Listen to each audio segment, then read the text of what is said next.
told your friend you're not okay? And tell me what's wrong and why you never said you felt that way. And guess you're trying to stay.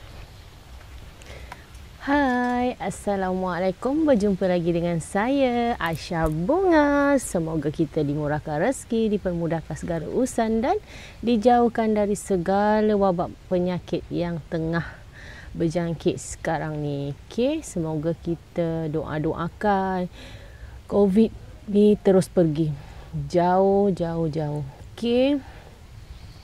Hari ni saya nak kongsikan dengan korang bagaimana kita nak memperbanyakkan pokok keladi.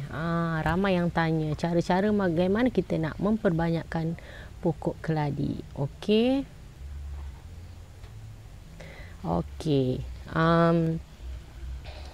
Kita pokok keladi ni, apa-apa jenis pokok keladi, tak kisahlah pokok keladi apa, caranya semua sama je. Kalau kita nak memperbanyakkan pokok keladi ni, semua sama je korang. Tapi yang penting korang, kalau korang nak lebat macam pokok keladi saya ni kan, kalau korang nak lebat, letak je di bahagian luar, tapi jangan kena cahaya matahari terus. Korang letak di luar biar dia kena hujan, kena cahaya matahari, tapi jangan cahaya matahari yang terus langsung. Macam tu. Kalau air hujan ni, dia melebatkan lagi daun. Lepas tu 2 minggu sekali korang kena rajin bagi baja organik. Tu je kalau keladi ni. Okey, jangan buang masa lagi, kita memperbanyakkan pokok keladi. Okey, baja media tanah yang elok kita pakai adalah media tanah organik yang dah ada memang campuran dia. Ada dalam tu ada campuran tanah, bermacam-macam tanah. Lepas tu ada sabut kelapa, semua dah ada. Tanah organik, sekam bakar dan sekam padi. Ni sekam padi. Okey, kita mulakan dengan yang ini. Nampak ni dah lebat, anaknya dah banyak. Okey, kita buat campuran tanah dulu. Campuran tanah.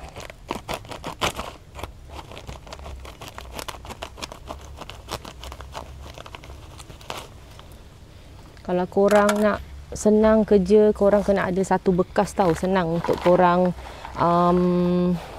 campuran tanah. Saya pakai campuran tanah 1:1.5. 1:1.5. Okey. 1:1.5 tu macam contoh satu pasu ni. Tanah satu pasu, sekam padi setengah, sekam bakar setengah. Kalau macam saya dah biasa agak dah. Saya tak pakai sukatan. Kadang setengah orang ada yang tak tahu kan, kita sukat pakai pasu yang kita nak guna tu lah.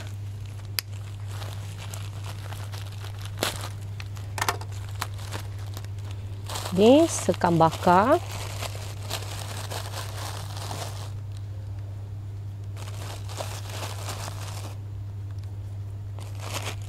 Lepas tu sekam padi.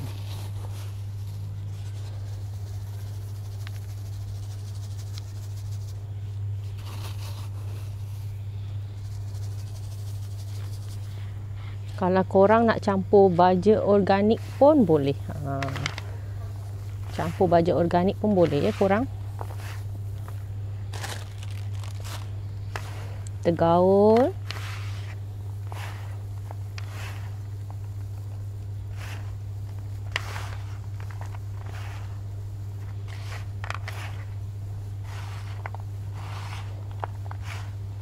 Okey, kita dah tepikan tanah semua. Kalau ada bekas ni korang senang, korang tak ada sepah-sepah. Okey, ambil pokok keladi yang korang nak ambil anakkan tu. Tekan-tekan bagi dia gembur. Okey, bagi dia gembur. Korang keluarkan perlahan-perlahan. Okey, nanti pasu ni kita pakai balik. Tanah yang ada ni boleh pakai balik sebab saya baru tukar hari tu. Keladi ni pun saya baru je memperbanyakkan, dia dah besar rimbun. Korang ketuk-ketuk perlahan-perlahan.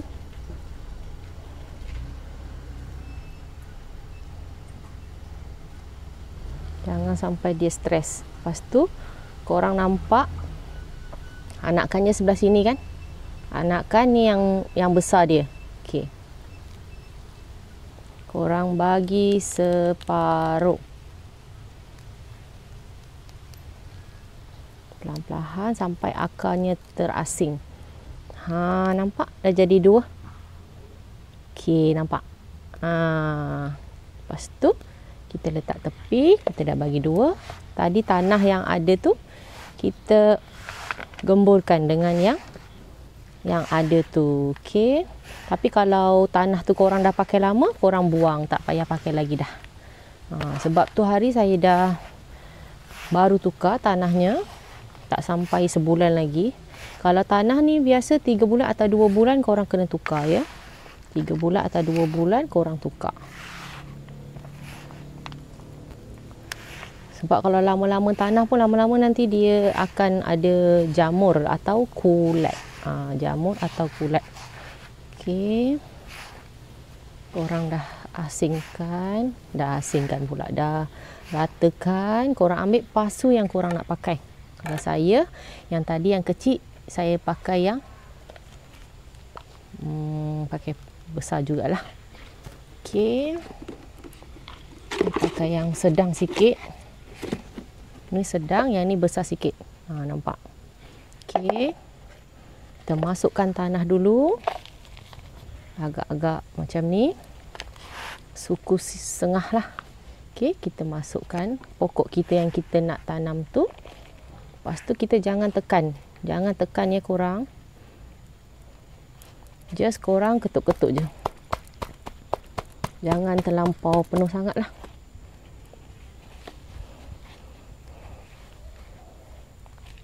Okey. Okey, macam ni.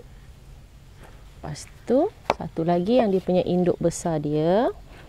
Pokok keladi ni korang, kalau dia dah semakin besar, korang kena tukar pasu.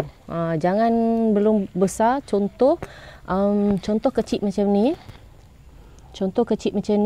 Korang terus saja tukar pasu besar. Tak boleh, keladi tak boleh. Sebab bila dia pasu besar, media tanah tu banyak kan dalam pot tu. Bila banyak, air bertakung pun boleh banyak dalam tu.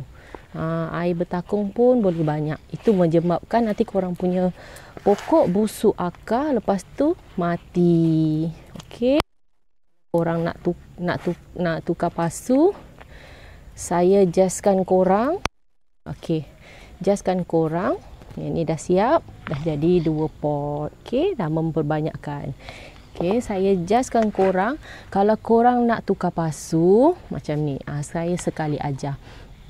Ni pasu, pokoknya dah besar. Okey, korang cari yang pasu sedang macam yang ni tadi. Okey, kalau dah besar baru korang tukar pasu. Kalau pokok korang tu masih kecil, biarkan dulu. Dah besar baru korang tukar pot macam tu. Kalau saya macam tu. Besar baru tukar. Tak besar saya tak tukar pasu. Okey, korang masukkan aja terus. Tegakkan batang dia.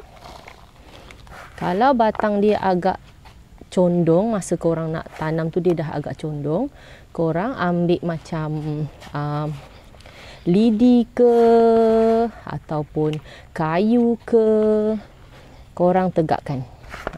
Okey. Kalau yang baru tanam ni, boleh je kalau korang nak tegakkan. Kalau saya buat dah memang tegak. Sebab masa nak masukkan ni tadi, biar dia agak dalam sikit. Tak payah korang letak media tanah dekat bawah, tak payah letak. Letak dia dulu, letak tadi yang dah keluarkan dari pasu, terus letak. Lepas tu korang timbus saja tanah, nanti dia dah boleh tegak pokoknya. Nampak. Okey, dah tukar pasu. Ni yang macam coloreng askar, warna hijau coloreng askar. Okey, ni pun dari anak juga. Anak dia dah besar, saya tukar. Okey, ini pun sama, saya nak tukar juga. Okey.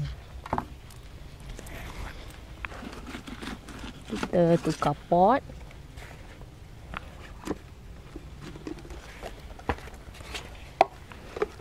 Sebab saya suka macam tu. Kalau kita nak memperbanyakkan, kan, kalau kita nak memperbanyakkan, saya macam tu. Pasu dia dah besar, baru tukar ke pot yang besar. Kalau dia masih kecil, saya letak dekat pot kecil. Ikut dia punya kebesaran dia. Dia tak boleh, keladi ni memang dia tak boleh alergik. Kalau terus ke pasu yang besar, memanglah mula-mula je korang nampak nanti dia segar. Lama-lama mesti mati dan layu. Sebab pokok keladi ni dia tak suka media tanah tu banyak. Lepas tu bila banyak, dia lembab. Lembab. Tu kalau pokok keladi ni korang siram bila perlu aja. Tanah kering baru korang siram. Kalau tanah agak basah, korang tak perlu siram. Sebab dia senang busuk akar. Keladi senang busuk akar ya korang. Alhamdulillah lah, saya tak pernah siram air banyak-banyak. Lepas tu saya letak dekat bahagian koridor luar. Tapi jangan kena terlampau panas. Yang ada macam saya ada tirai-tirai macam ni ya. Bumbung saya tirai-tirai macam ni. Saya tak letak macam bumbung biasa tak. Saya mesti taruh. Memang tempat dekat sini semua tanaman. Okey. Sebab keladi ni dia suka dengan air hujan. Kalau air paip ni dia macam dia banyak bahan, dia banyak kimikal kan. Air paip ni bukan kimikal lah, macam dia punya tu ubat banyak kan. Okey, korang tak payah dulu letak tanah macam ni. Kalau korang nak kan, keladi ni kan dia ada mengering kan korang. Dia ada mengering sana, dia mengering sini. Korang ikut cahaya matahari. Sebab dia kalau nak membesar, dia ikut cahaya matahari dekat mana. Dia mesti ikut cahaya matahari. Cahaya matahari dekat mana, korang terbalikkan lah. Macam tu. Saya tanam ni dulu. Nanti saya tanya macam mana kita nak tegakkan dia ikut cahaya matahari. Okey.